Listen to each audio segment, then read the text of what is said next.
5월 28일 오늘 예배는 요한복음 17장 1절에서 26절까지 말씀을 중심으로 같이 이야기를 나누게 됩니다. 제목은 지난주에 나눴던 불치하무이라는 단어, 그 다음 연결고리가 되는 궁즉변하면 변즉통하고 변즉통하면 통즉구한다라는 주역의 문구를 중심으로 같이 말씀을 나눠보려고 합니다. 역시 순서지에 이렇게 설교문이 들어있어요. 설교문 보시면서 같이 따라와 주시면 좋겠습니다. 조금 이제 설명을 해가면서 말씀드리도록 하겠습니다. 하나님은 자신의 일을 이루기 위해 수단과 방법을 가리지 않고 일하는 분은 아니다라는 이야기를 드렸습니다. 조금 불편해도 자신의 방법으로 일을 이루어갈 때는 정도를 택하신다는 거죠. 그러다 보니까 시간이 좀 걸릴 수가 있습니다. 그래서 하나님은 우리에게 기회를 제공해 주실 때 때로는 궁핍하게 해 주십니다. 무엇인가 모르게도 하시고 무엇인가 부족하게 만들어 주시는 겁니다. 사실 그것은 우리를 괴롭히고자 하는 하나님의 의중이 아니라 하나님의 대의다라는 말씀을 지난주에 드렸습니다. 그런데 그 하나님의 의지대로 변하게 하기 위해 필요한 조건을 알게 되었습니다. 지난 목요일 새벽에 말씀드린 대로요, 하나님이 우리를 궁하게 하신 이유는 하나님의 특별한 은혜입니다. 마치 자신의 사랑하는 아이를 부모가 나무라듯이 꾸중하는 이유는 아이를 사랑해서이지 아이가 미워서가 아닌 것처럼, 하나님이 우리에게 고난을 주시는 이유는 우리를 사랑하기 때문이십니다. 우리가 변해야 되는 시점에 왔음을 알려주는 것, 그것을 우리는 고난이라고 얘기합니다. 그동안 알고 지냈던 불합리한 생활 혹은 잘못된 습관을 점검하고 새로운 출발을 하는 도약을 준비하는 과정, 그것을 우리는 변화의 시점, 하나님이 나에게 고난을 주신 시점이라고 말할 수 있습니다. 그런데 중요한 건 이 모든 부분에 사인말이 있다라는 겁니다. 곧 주역의 글인데요, 아까 말씀드린 궁즉변하면 변즉통하고 변즉통하면 통즉구한다라는 지난주 마무리할 때 드렸던 말씀이기도 합니다. 궁즉변이다, 곧 정확히 우리에게 궁하게 만드셨는가, 왜? 라는 질문을 우리가 던져야 된다는 겁니다. 하나님 왜 우리로 궁핍하게 만드셨는가? 첫째는 우리로 사랑하게 하기 위함이라는 거죠. 보다 정확한 표현으로 주께서 요한복음 13장 1절에 말씀하신 것처럼 끝까지 사랑하시고 계시다는 걸 아는 것, 그것이 그 궁핍한 과정 중에 우리에게 필요한 요소가 됩니다. 다른 말로 표현하면 우리를 충분히 사랑하고 계시다, 하나님이 나를 충분히 사랑하고 계시다라는 걸 아는 것, 보다 정확한 표현으로는 우리가 그분으로부터 충분한 사랑을 받고 있다라는 것을 아는 것, 그를 위해서 하나님은 우리에게 고난과 역경을 허락하신다는 겁니다. 사랑은 주는 사람이 주체가 아닌 받는 사람이 주체가 되기 때문에 그렇습니다. 아무리 좋은 선물을 받는 사람이 기분이 좋아야 그게 선물인 거지, 아무리 좋은 선물이라도 받는 사람이 기분이 나쁘면 그것은 좋은 선물이라고 말할 수 없습니다. 온전한 선물이 되기 위해서는 주는 사람이 좋은 것이 아니라 받는 사람이 좋아야 합니다. 그분이 얼마나 우리를 사랑하고 계신지 경험하게 하는 것, 그것을 저는 궁즉변이라고 해석하고 싶습니다. 그래서 이렇게 해석을 하는 거죠. 우리에게 궁하게 하신 이유는 하나님이 우리로 당신의 사랑이 끝까지 충분하게 전해지고 있음을 알게 하기 위함이다. 저와 여러분이 그 믿음의 고백을 할 수 있기 바랍니다. 이 고백을 통해 우리가 얻게 되는 것은 나의 삶의 변화입니다. 얼마나 놀라운 일인지 모릅니다. 사실 사람이 변하지 않는 이유는 사랑으로 변화되지 않았기 때문입니다. 궁핍한 사람을 일으켜 세우기에 필요한 것은 그가 부족하다 여기는 돈 혹은 건강을 회복시켜주거나 관계를 회복시켜주는 것이 목적이 되어서는 안 됩니다. 그것은 부수적인 일입니다. 그에게 필요한 건 돈 이전에, 건강 이전에, 관계 이전에 스스로 하나님이 나를 사랑하고 있다, 내가 사랑받는 존재라라는 걸 알게 하는 것. 거기까지 접근을 못한다 하면 그 사람이 내가 사랑받고 있구나, 그 누군가에게라도 알게 하는 것, 그것이 시작이어야 됩니다. 그 사랑은 주는 이의 일반적인 공급이 아닌 받는 이의 충분함, 변하지 않음으로 연결되어야 된다는 겁니다. 이 부분이 굉장히 중요합니다. 사랑은 주는 이의 일반적인 공급이 아니라 받는 이의 충분함, 변하지 않음이 연결되어야 합니다.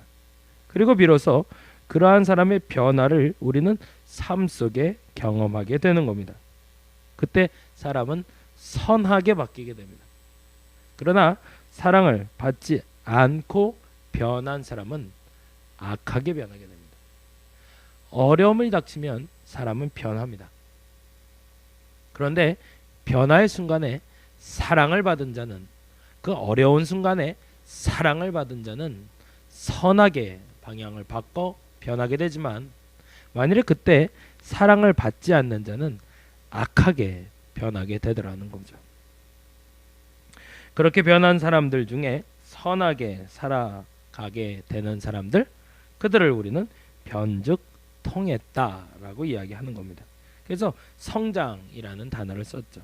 무슨 말이냐면 어려움 속에서 사랑을 받아 충분히 공급받고, 그리고 그것으로 말미암아 끝까지 누군가가 나를 사랑하고 있다라고 알게 된 그 사람은 누군가와 통할 수 있는, 소통이 가능한 사람이 되더라는 겁니다. 그래서 이 사인말에 들어갈 표현이 또 하나 필요한데, 그것은 바로 요한복음 14장 26절의 말씀, 곧 성령 하나님이 계신다는 거죠. 26절에 보면 이렇게 되어 있습니다.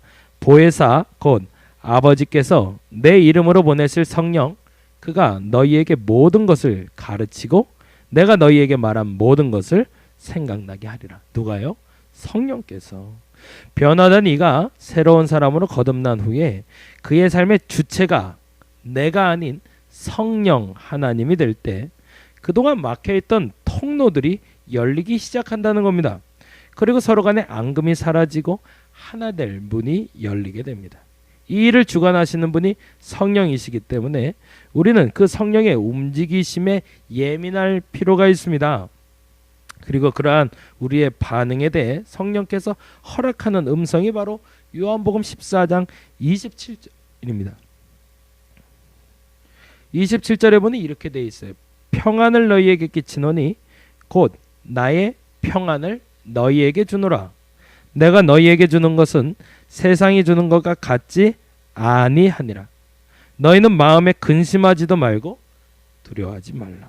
참 재미난 건 앞서 말씀드린 주역의 말씀과 만나고 있는데, 궁, 즉, 변 하면 변, 즉, 통하고, 변, 즉, 통하면, 변한 사람이 소통하기 시작하면 어떻게 된다고 그랬죠? 통, 즉, 구한다고 그랬죠. 무슨 말이에요? 통하기 시작하면 서로 오래 평안할 수 있다. 전쟁이 그치더라는 얘기죠. 오늘 27절의 말씀과 만나고 있습니다. 평안을 너희에게 끼치노니. 누가? 성령께서. 바로 통즉 구와 만나는 말씀입니다. 통하기 시작하면 우리 안에 오랜 지속적인 평안이 찾아온다는 서견들의 말과 연결되어진다는 겁니다. 그런데 중요한 건 성현들의 말씀의 사인말, 변하기 위해 사랑을 먼저 구비해야 된다는 것, 사랑을 구비하고 소통하기 시작하면 성령의 인도하심을 받아야 된다는 것, 그러할 때 우리에게 참 평안이 온다는 것을 우리가 알아야 된다는 겁니다. 오늘 본문 이야기는 이 연결고리 속에 읽어내는 예수님의 마침 기도입니다. 앞서 말씀드린 13장, 14장, 15장 쭉 이어지며 오늘은 17장을 보고 있는데, 13, 14, 15, 16 그리고 이 17장에 이르러 그동안 말씀하셨던, 그동안 행하셨던 모든 일에 대해서 하나님 아버지께 감사의 기도를 드리고 있는 것, 그것이 오늘의 기도문 17장이 됩니다. 그 사랑의 메시지는 이렇게 시작이 되죠. 17장 1절에서 5절에 보니 이렇게 되어 있습니다. 예수께서 이 말씀을 하시고 눈을 들어 하늘을 우러러 보시며 아버지여 때가 이르렀사오니 아들을 영화롭게 하사 아들로 아버지를 영화롭게 하게 하옵소서. 아버지께서 아들에게 주신 모든 사람에게 영생을 주게 하시려고 만민을 다스리는 권세를 아들에게 주셨음이로소이다. 영생은 곧 유일하신 참 하나님과 그가 보내신 자 예수 그리스도를 아는 것이니이다. 아버지께서 내게 하라고 주신 일을 내가 이루어 아버지를 이 세상에서 영화롭게 하였사오니 아버지의 창세 전에 내가 아버지와 함께 가졌던 영화로서 지금도 아버지와 함께 영화롭게 하옵소서. 반복되는 구절 보이시나요? 예, 맞습니다. 영화롭게 하다.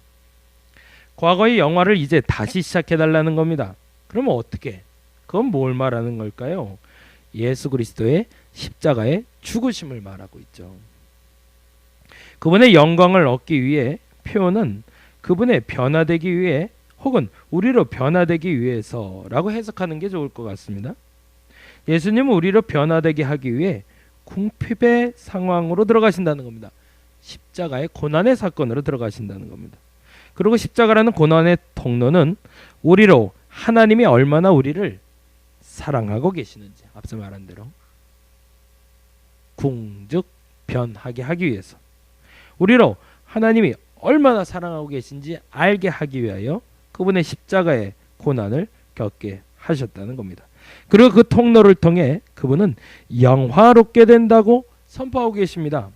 예수의 십자가는 그렇게 시작되어집니다. 그리고 그 이유를 17장 11절에 이렇게 표현하고 있습니다. 나는 세상에 더 있지 아니하오나 그들은 세상에 있사옵고 나는 아버지께로 가옵나니 거룩하신 아버지여 내게 주신 아버지의 이름으로 그들을 보존하사 우리와 같이 그들도 하나가 되게 하옵소서. 21절 22절들 볼까요? 아버지여 아버지께서 내 안에 내가 아버지 안에 있는 것 같이 그들도 다 하나가 되어 우리 안에 있게 하사 세상으로 아버지께서 나를 보내신 것을 믿게 하옵소서. 내게 주신 영광을 내가 그들에게 주었사오니 이는 우리가 하나 된 것 같이 그들도 하나가 되게 하려 함이니이다. 하나됨 무슨 말이에요? 소통된다는 거죠. 누가? 하나님과. 누가? 내가. 누구를 통해서? 궁핍함을 통해서 변화된 예수 그리스도로 말미암아. 곧 그분의 궁핍함, 곧 십자가의 사건의 동기는 하나님의 사랑이었고 그로 말미암아 이루고자 하는 뜻은 그분의 뜻과 하나됨, 곧 우리와 통하게 소통하게 하려는 것이 본문의 주제라는 겁니다.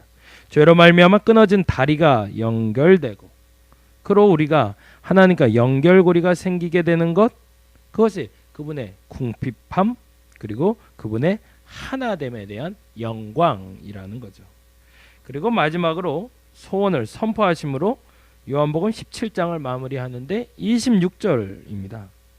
내가 아버지의 이름을 그들에게 알게 하였고 또 알게 하리니 이는 나를 사랑하시는 사랑이 그들 안에 있고 나도 그들 안에 있게 하려 함이니라.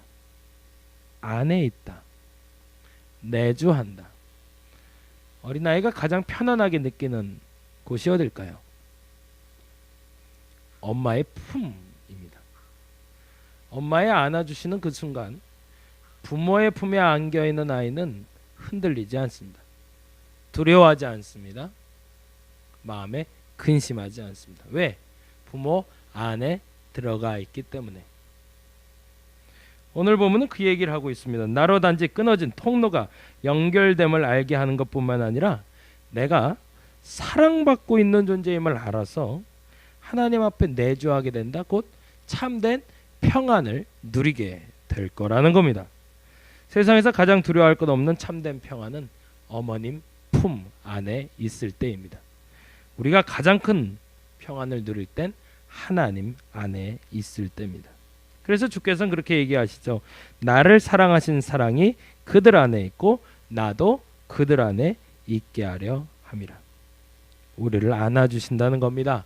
복음이 그렇게 시작되고 복음은 그렇게 우리에게 찾아왔습니다. 오늘 그 복음을 받아들일 수 있기를 간절히 바랍니다. 물론 주역의 글이라 어떻게 받아들이실지 모르겠지만 궁죽변하면 변즉 통하면 통즉 구한다는 사실, 이 성현의 말씀은 우리에게 허락된 복음의 통로와 맞닿아 있다라는 겁니다. 오늘 이 시간엔 조금 더 추가적으로 이 평안에 대해 이야기를 좀 하고 마무리하고자 합니다. 유대인의 인사법 중에 샬롬이라는 인사가 있습니다. 샬롬은 우리말 평화라는 단어의 원문입니다. 전쟁이 없는 평안한 상태. 지난밤에 간밤에 평안하셨어요 라는 우리의 인사와 맞닿아 있죠. 근데 사실 성경에서 샬롬이라는 말은 이런 의미로는 비교적 드물게 사용되고 있습니다.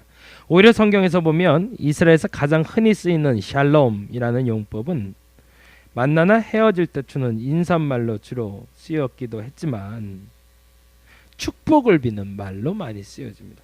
예를 들자면 이런 거죠. 태어나는 아기에게 샬롬 하면 건강하게 잘 자라라. 아픈 사람에게 샬롬 하면 위로. 수험생에게 샬롬 하면 시험 잘 봐 라는 축복의 의미가 있다는 겁니다. 곧 우리 삶의 모든 영역을 망라하는 축복의 언어가 바로 샬롬이라는 단어라는 겁니다. 예수님께서 부활하시며 처음 나타나신 말씀도 샬롬이었습니다.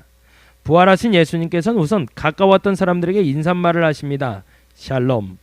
인사를 하시면서 당신이 잃고 슬퍼했던 사람들을 위로해 주십니다. 그리고 한 번 더 샬롬이라 말씀하시며 단순히 인사를 넘어선 평화의 의미를 우리에게 전달해 주십니다. 샬롬이란 말의 어원적인 의미는 완전하게 하다, 온전하게 하다, 안전하게 하다, 끝마치다 라는 뜻을 갖고 있습니다. 여러 의미를 지닌 샬롬으로부터 파생된 말로 완전성, 총체성, 온전함, 안전함의 의미죠. 그래서 샬롬은 거기서부터 파생되어 온전함이나 안전함을 넘어 건강, 질서, 정의, 조화, 안정, 복지 등의 망라하며 나아가 심지어는 구원에까지 지칭되는 말로 샬롬이라는 단어를 사용합니다. 더 하나 중요한 의미가 있는데 그것은 특별한 계약의 관계를 말할 때 샬롬이라는 단어를 씁니다. 샬롬은 우리와 하나님과의 관계, 나아가 우리 이웃과의 관계에서 반드시 지켜야 될 암묵적인 실제 계약으로 이루어진 약속이 있다라는 의미가 됩니다. 첫째 의미는 평화의 의미가 있습니다. 외부적인 측면을 말합니다. 우리가 살고 있는 가정, 사회, 나라가 평화롭기를 원한다는 샬롬, 그 평화에 대한 의미고요. 두 번째는 같은 단어지만 다른 의미로 평강, 내면적으로 뜻하는 걸로 마음의 평화를 의미합니다. 비록 외부적으로 평화하지 못하더라도 마음의 평강을 누리라라는, 이게 참 독특하죠.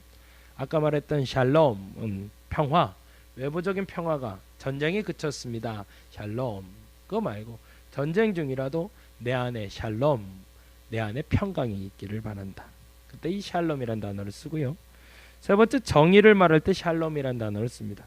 우리가 살고 있는 이곳이 불의가 아닌 정의로 충만한 곳이 되어야 된다라는 의미입니다. 네 번째는 질서. 가정과 사회에서 일어나는 사건들은 질서의 문제에 많이 연관되어 있습니다. 질서가 바로 잡히지 못할 때 항상 문제가 발생하는 겁니다. 근데 더 중요한 건 질서의 문제는 서로의 위치를 구별해 주는 거지 서로를 차별하는 건 아니라는 겁니다. 이걸 주목해야 됩니다.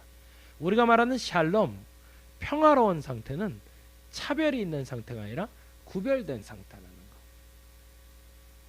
마지막으로 다섯 번째, 조화. 이 질서라는 말과 연결이 되겠죠. 그래서 서로 구별된 존재끼리 서로 대립하거나 상충되는 것이 아니라 서로의 부족함을, 결핍함을 채워줌으로써 전체적으로 온전해지는 것, 그것을 샬롬이라고 얘기합니다. 오늘 그 평화를 위해 오신 예수님께 기도해 봅니다. 17장의 기도는 사실은 그러한 기도를 하고 있습니다. 우리가 어려울 때 변화될 수 있다. 사랑으로 말미암아 변화된다면 선한 변화를 경험할 것이다. 그 선한 변화는 서로 간의 소통의 문화를 만들어 올 것이며 소통을 통해서 우리가 하나 되게 할 것이고 그 하나됨으로 말미암아 우리에게 샬롬이 찾아오게 된다는 겁니다. 순서입니다. 순서가 어그러지면 무엇인가 문제가 발생하는 겁니다. 저와 여러분에게 먼저 궁핍한 상황이 있다면 그 궁핍을 채울 때 마음껏 사랑해 주시고 사랑을 먼저 받으시기 바랍니다. 그게 시작입니다. 그래야 선한 변화가 나타납니다. 그 선한 변화 가운데 소통하시기 바랍니다. 누구로 말미암아? 성령으로 말미암아. 그러면 우리에게 샬롬, 평화가 찾아올 겁니다. 저와 여러분이 속한 우리 달인목 교회가, 그리고 제가, 그리고 여러분이 속한 가정이 이 샬롬의 문화가 시작되는 이번 한 주간이 되기를 간절히 바랍니다. 기도하겠습니다.